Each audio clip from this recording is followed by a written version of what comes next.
Welcome to The Excellent Way, a podcast where we have conversations about reframing the way you train, the way you eat, the way you sleep, and the way you think so that you can build the health you've always wanted so that you can live excellent.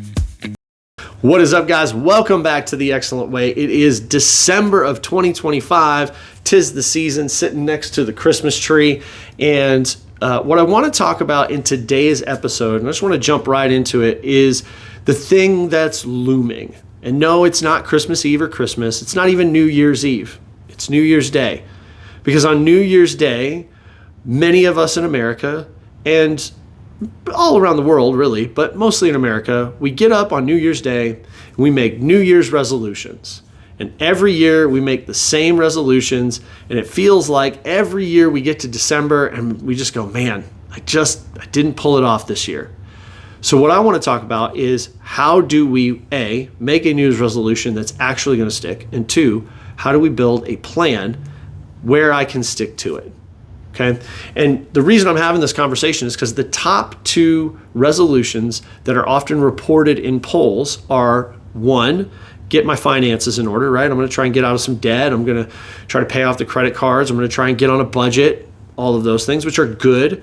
And then also, I'm going to start taking care of my health. I'm going to start eating better. I'm going to start exercising. And the interesting thing is those two things are very closely related. They have the same kinds of discipline behind them. You have to pay attention to some numbers. You have to be willing to say no to some stuff. You have to be willing to say yes to some stuff that you don't necessarily want to do in that moment. You may not be in the mood to do that. You may not be in the mood to say no to the things that you need to say no to. But in order to get your money right and your body right, you have to be willing to step into some discipline and willingness to stick to a plan. And that's where most people fall short. Believe it or not, in the United States, New Year's resolutions make it about 2 weeks. If you're really strong in it, you might make it out of January, but usually by about the 16th of January, it's something like 80% of people have abandoned their New Year's resolutions because it's just not jiving the way they wanted it to go. And so what I want to talk about today is specifically those fitness goals, right? I've been in the fitness industry for almost 25 years, and I've seen things come and go. And I've seen a lot of people attempt to do things. There's a lot of really good ways to work out and eat well, but it's difficult to make those things stick because of the way we approach it. And so that's the first thing that I want to talk about is no matter what you choose to do to take hold of your health and your fitness, you have to be willing to commit to a process. You have to build a plan and say, I'm going to stick to this plan. Now, the caveat to that is it needs to be a plan that you can stick to. Most folks that I talk to about this time of year, and especially as we get closer to the new year, folks are telling me, hey, I'm going to cut out all the junk food right away, and I'm going to go to the gym 6 days a week, and they have some really lofty goals. But they've been sitting on the couch for the last 10 years. So making that leap is going to be very difficult for most people. Most people aren't black and white types of people where it's like, hey, you're going to eat this way, you're going to eat at these times, you're going to go to the gym, you're going to do this workout, and you're just going to go and do it. That person is a few and far between person. It's about the same person who can buy at-home workout gear and at-home workout videos and actually do them. The data on that's pretty clear. If you buy at-home workout gear, it's something about 90% of people use them a total of 6 times and then quit and never use them again. That's average. Now, even the most dedicated of users use them for a total of about 6 months and then give them up and they collect dust, whether it's a treadmill or the online training videos that you subscribe to or different things like that. Because working out on your own is kind of difficult. Working out at home can be also difficult because for most people, home is a place of comfort. So working out at home isn't exactly a thing most people want to do. And I keep saying most people on purpose because there are those folks out there We have that friend that still to this day gets in the basement, gets in the garage, and works out every single day without fail. And we're usually in awe of that kind of discipline and dedication to that process. But like I said, that person is few and far between. Most of us are going to thrive with a plan that helps stair-step us into the things that we say we want, which is, for the most part, we want a healthier body, right? Maybe we want to feel better. We want our back to not hurt. We want our knees to not hurt. We want our shoulders to not hurt. Those are definitely good things. Many of us, we want to be able to chase our kids or our grandkids around and have the energy to do that. But then we don't have any energy to work out. So if I don't have any energy to work out, then how am I going to have the energy to chase my kids around? And it's just this whole circle. Many of us just want to look and feel better in our clothes and in our own skin, right? And that's the first piece of psychology to begin to think about. When we think about, I got to lose the weight, I want to get fit, typically what that means is, hey, I know some fit people and they look really good. And that look has a feeling that's associated with it. And so what I want is I want the feeling that comes with that look. That feeling is that feeling of feeling strong, feeling confident, feeling energetic. And those are good things to want. What we don't often realize is that the process to get there, to build that feeling, takes longer than we're willing to admit. Most of us are so ingrained into like that Biggest Loser style where it's like, it was a 12-week show and you watched all these people over 12 weeks lose, 100 plus pounds. What you don't realize is, a lot of those shows are filmed over the course of a year and it took them that long to do in isolation with extreme techniques. Most of us, we've got jobs, we've got families to worry about, we've got hobbies that we're a part of, we're toting our kids around all over the place. That's the season I'm in. And so it's difficult to find the time to do those things. We can't do it in isolation. We have to do it in the real world. So how do we do that? Well, the best way to do that is set a goal and then set a realistic plan. The goal doesn't necessarily have to be realistic, right? If you're at the edge of 2025 and starting 2026 and you're like, dude, I got to lose 100 pounds. I want to lose 100 pounds by the end of the year. Okay, that might seem undoable. It's not really, as long as you have it to lose. But let's just say that's your goal. I want to lose 100 pounds by the end of 2026. Okay, that sounds like a crazy goal. It sounds like a tough goal to reach, and it probably will be. But the kicker is you've got to build a plan that's realistic to get you to the end of the year. It's not even necessarily to get to the goal. Can you build a plan that's going to allow you to be consistent all the way to the end of 2026? So what does that look like? That means that at the start of 2026, maybe you just start watching what you eat. And by watching, I mean like literally just take a picture diary every day for the first week of the year. Take a picture diary and be honest about it, right? When I work with nutrition clients, I have a rule. If it goes in your mouth, it goes in the log, okay? I need to know all of the calories that you're consuming. So if you're ashamed that you ate that cookie at the office New Year's party and you don't put it in there, well, now we don't know that those calories exist. So you have to be honest with yourself. Everything that you eat, everything that you drink, you need to take a picture of it throughout an entire week, create a logbook, and be honest about it. And then actually look, did I do as good as I think I'm doing? Most of the time, the answer is no. Most of the time, you've done well on a couple of meals, but then when you look at everything else you're doing, you're probably not feeding yourself as well as you could be. So you have to build a system that's going to allow you to assess what's already going on before we start making wholesale change. Because there may be some things that you're doing well, like maybe your daily lunch is actually healthy. Maybe you are having some veggies and some lean meat and some healthy fats for lunch. Maybe you do that every day. But maybe your breakfast is, a venti, ultra sugared something or other from the local coffee shop with, 2 bagels. Or I've had a client in the past that ate 3 Santiago's breakfast burritos every morning for breakfast. Well, that's almost 1,000 calories just at breakfast. It didn't seem that bad, but what you don't realize is what the calorie load in those things are. And you can't know that unless you're actually logging it and being honest about it. So maybe you're doing some stuff well.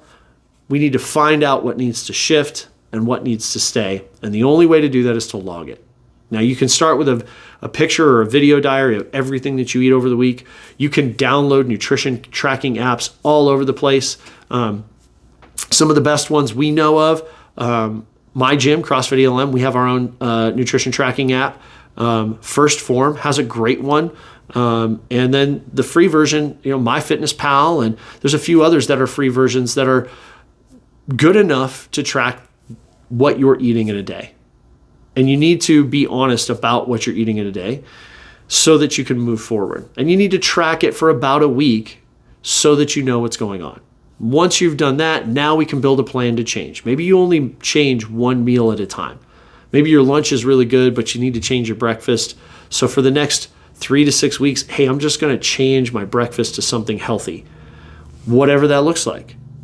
Once you've got that dialed in, now you start working on, hey, I'm going to make sure that I have a snack that's healthy as well. I'm going to make sure that I'm balancing out my dinners with my families to make sure that we're all eating well. Maybe I'm leading by example for my kids and saying, hey, we're going to stop eating these things and we're going to start eating these things because it's better for us. Now, I wouldn't go wholesale into that because it can be difficult to stay committed. Maybe you change 1 day a week for a couple of weeks, then 2 days a week for a couple of weeks, and you build yourself into momentum. It's one of the easiest way to do that. It's like, rolling a snowball. You start with a small amount of snow, and then you start rolling it, and eventually you get into this big, huge snowball that turns into the snowman in your front lawn. So allow yourself to take time to learn these new habits. Now, that's with nutrition, but it also works with exercise. Many people go gung-ho right away in the new year, and they try to go to the gym 6 days a week. And they make it about 2 weeks, and they're so sore and so obliterated that they're like, dude, I can't go to the gym today. So they miss a day. And they're like, I'm still just really sore and really tired. I'm not going to go to the gym today. I'm going to take another rest day. And 2 days turns into 3, and 3 days turns into a week. And then you get to the end of the week, and you're like, well, I'll start on Monday. And then Monday comes around, and something derails it, and you don't get back into the gym. And now you went for, 10 visits, and then you stopped going. So the way you avoid that is start the new year and say, hey, I'm going to start January. I'm going to go to the gym twice a week. And I'm not going to do anything crazy. I'm just going to go in. I'm going to walk on the treadmill for a little bit. I'm going to go do the weight machine circuit. And you build yourself into the habit of going to the gym by making it something that you enjoy doing, that you enjoy feeling good about. If you do that well, then you'll have good endorphins from going to the gym. You got sweaty, you got some work in, you feel a little stronger, but you're not so sore that you can't move. And that's what we're after. We want to make sure that you can build that habit well. So maybe you go twice a week for a couple of weeks. Then you go, okay, you know what? I'm feeling really good. Once you're feeling good about it, now you start increasing that from 2 days a week to maybe 3 days a week. And then you go from 3 days a week to maybe 4 days a week. That's one of the other mistakes folks make is they go from 2 days a week and they're like, yeah, I'm feeling really good. And they go gung-ho and they go from 2 to 4 or 5 or 6. They take a big jump. One of the things that I want to do is allow you guys to build success around this. So you go from 2 to 3, and then you do 3 days a week for a couple of weeks. And then if you're feeling really good, you go 3 days a week to 4 days a week for a couple of weeks. And you change up how you train. Maybe one day you go in and you do all cardio, and then the next time you go in, you do all weights or something like that. Keep it so that it fits your schedule well and makes you feel good. Now, when it comes to fitness and nutrition, it's what we do here at the gym, obviously.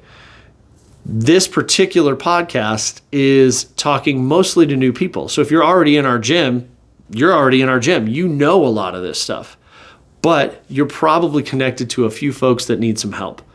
Or maybe you're somebody that needs some help with nutrition. And so come and talk to us as coaches. But if you're not in our gym, or maybe you're watching this, you are in our gym and you know somebody who needs some help, this is a free podcast to send them to say, hey, you don't even have to join my gym. You can go and do this and build these habits yourself and build it around a schedule that fits for you. Now, if you're a person that's not in our gym and you happen to be listening to this podcast, welcome. And let me tell you a little bit about CrossFit and why we think it's the best way to build your fitness. And it really boils down to a couple of things. One, a lot of people, when they go to the gym, have no idea what they're doing. Let's just be honest about that. It's like, I saw this workout online. I saw a TikTok video. I'm going to try this thing. And then what happens is we try that thing for a couple of days, maybe even a couple of weeks, and then we don't see the results we want to see. Or we don't see the results they said that we get on the video. And so we get frustrated and we stop.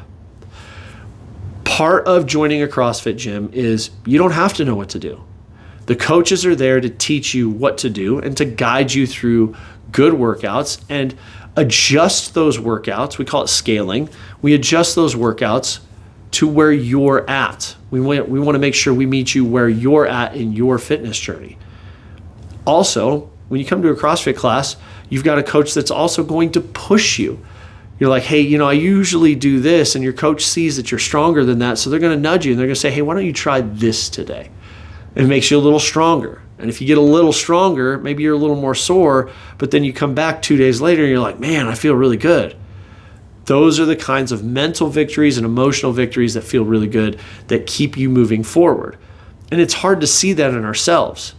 But if we have a coach, if we have a trainer, our coach sees that in us and says, hey, I believe that you can do this. I believe in you. I want you to try this, and we're going to work our way through this. And so now you start building belief on top of the new habits. Well, if you're building belief on top of your new habits, you're more likely to stick with them.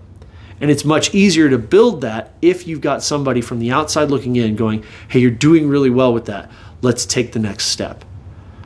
The other reason that we like CrossFit so much is the community aspect of it. Every CrossFit gym talks about we have a great community, and most CrossFit gyms do. You have to find the one that fits for you. But really the idea behind community is, and it's a little bit of a joke, but it's also, let's be honest, it's shared suffering. Working out hard is hard. It's difficult. It doesn't always feel good in the moment. But when the workout's finished and those endorphins kick in and you look around and you see your friends in class, or you see your other classmates that maybe you just met today, but they're struggling and tired and out of breath and sore just like you are, it makes you feel better about where you're at in your journey.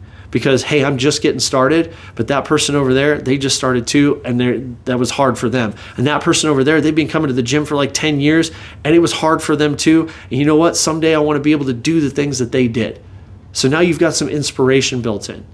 And you've got people around you who are going to high five you and hype you up.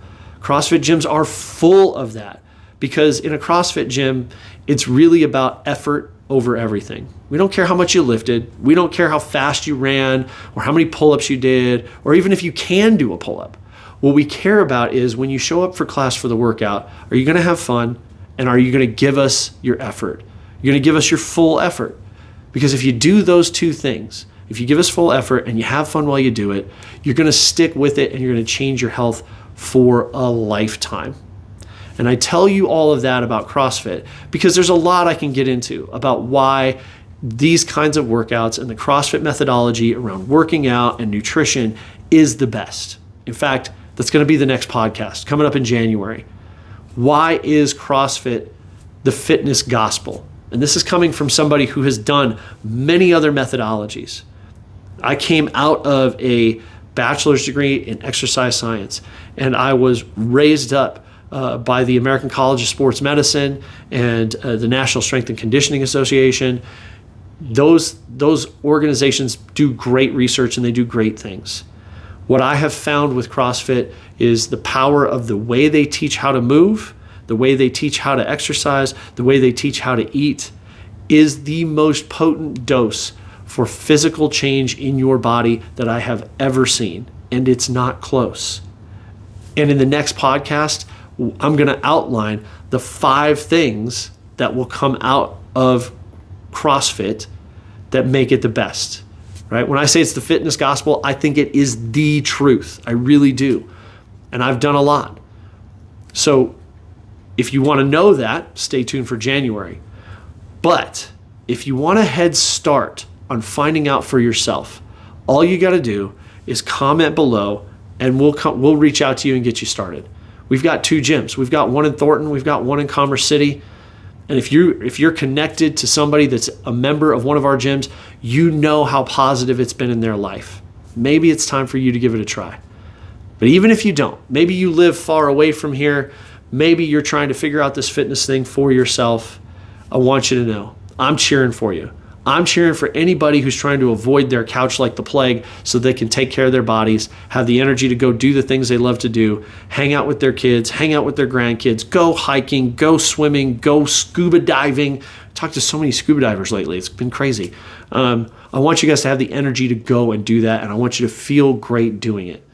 Do I want you in my gym? Absolutely, I want you in my gym. But if you can't be, go do something that will take care of your physical health, because it's the one thing that will change everything else in your life. The quote is, a well man wants 100 things. A sick man wants 1, to be well.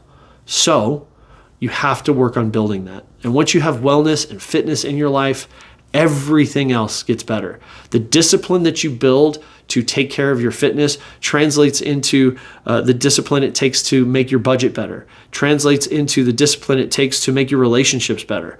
It just bleeds through into everything in your life, and it's worth it. And I think that CrossFit is the best place to do that. And if you want to hear why, stick around for January's episode, and I'm going to outline, like I said, the 5 things that will tell you exactly why that is. And if you're curious already, hit us up, or if you don't live here, go find the nearest CrossFit gym to you, because I promise you, it will be worth it. That's it, folks. Merry Christmas. Happy New Year. We'll see you in January. Thank you for listening to this episode of The Excellent Way. If you or a loved one need help building your excellent life, reach out to us at www.crossfitelm.com.